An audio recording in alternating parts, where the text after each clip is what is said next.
It's time to start. Well, in our journeys, we've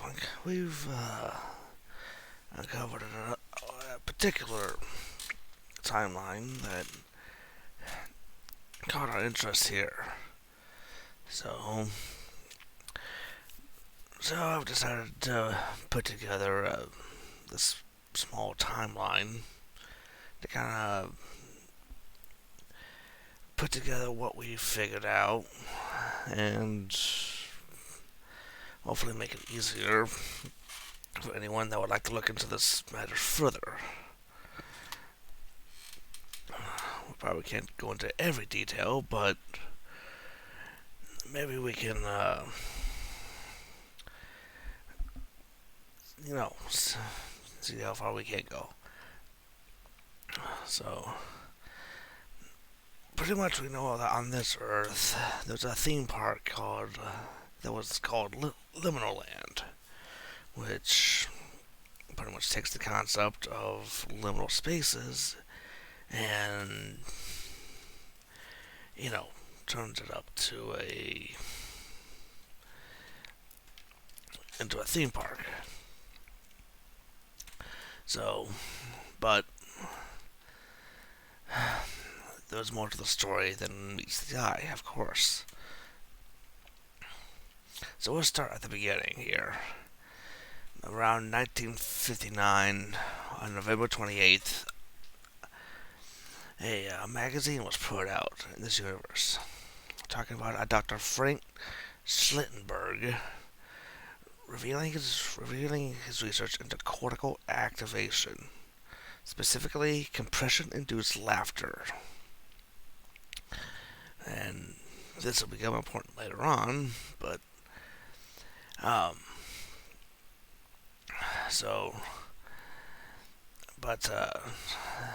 the Rochester Institute of Technology had a division called the Study of Amusement Park Engineering that's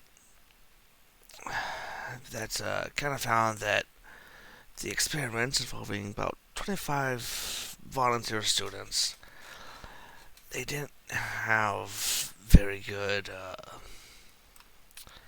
side effects from these things after just laughing hysterically and stuff.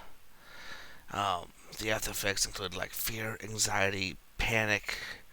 Some had stomach pain with mind fog, and 3 of them had damage to the diaphragm, throat, with one having like a complete rupture.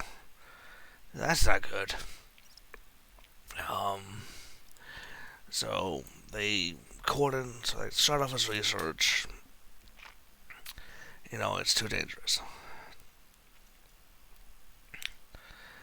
Now, sometime either before or after that, there was a place called Lake Valley Observations. We don't know the exact date when it went into operate, when it was first built, or anything like that. But I presume if it had some parallel with like nuclear technology and built up.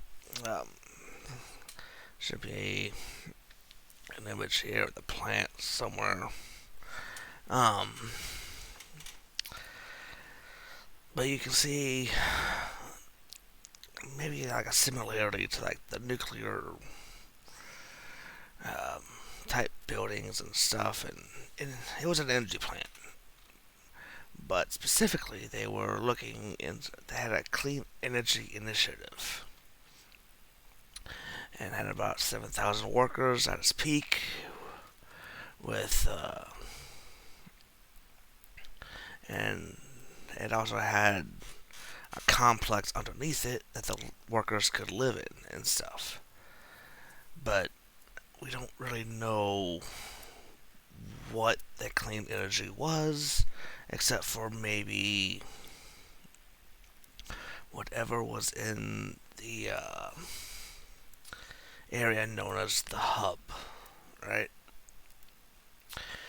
So, but moving on, this leads us to Karen Corp. The Karen Charon Corporation. Surveying the site after it's been abandoned for at least subliminal land, strangely, in 1973. So, this might get into the home thing. But, I think it's kind of interesting that they're looking more into that so early than the park itself. Because the home project, or holistic, opportune, mutual experience, would become the underground suburbia.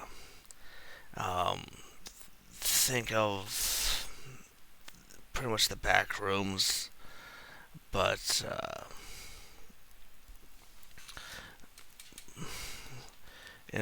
but just people actually living there. Yeah, that sounds like a good idea.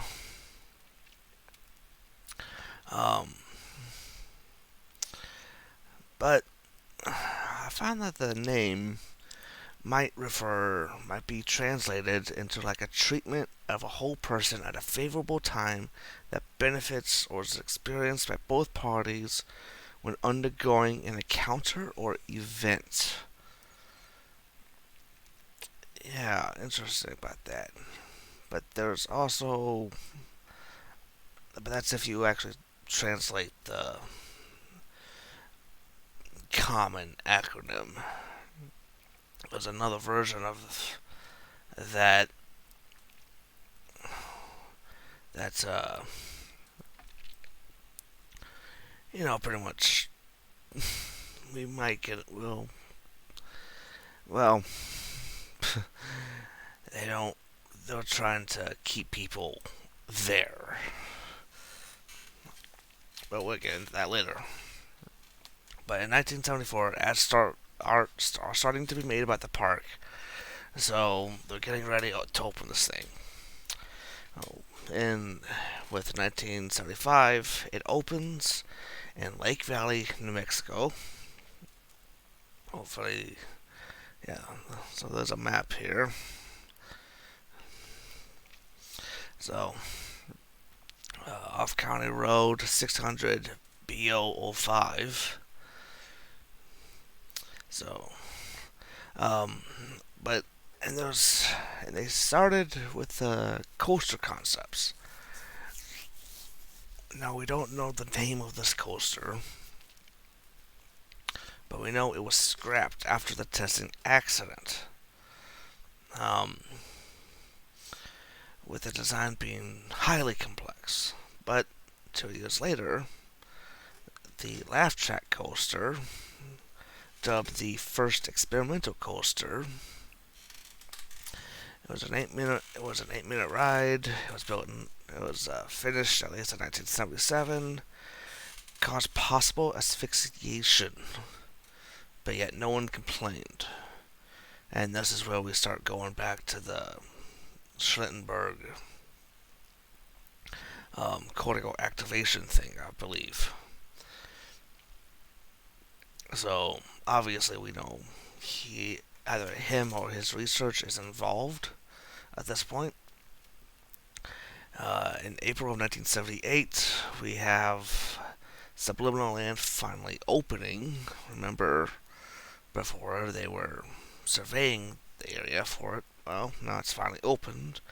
And I'm kind of thinking that this is where either around the time or before this time, they probably had that home system parallel building with it, right?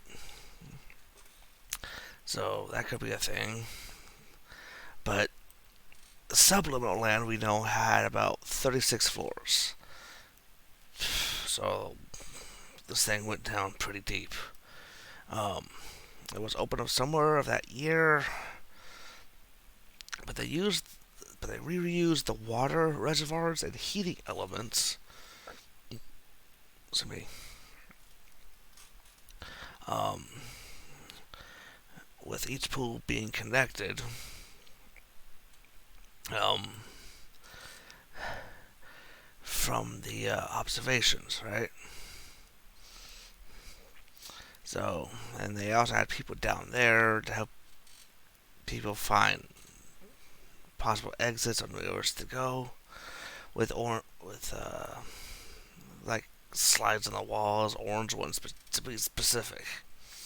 Transport to new areas, but primarily areas B1 to B9, so the first 9 levels, is what's called the hospitality sector.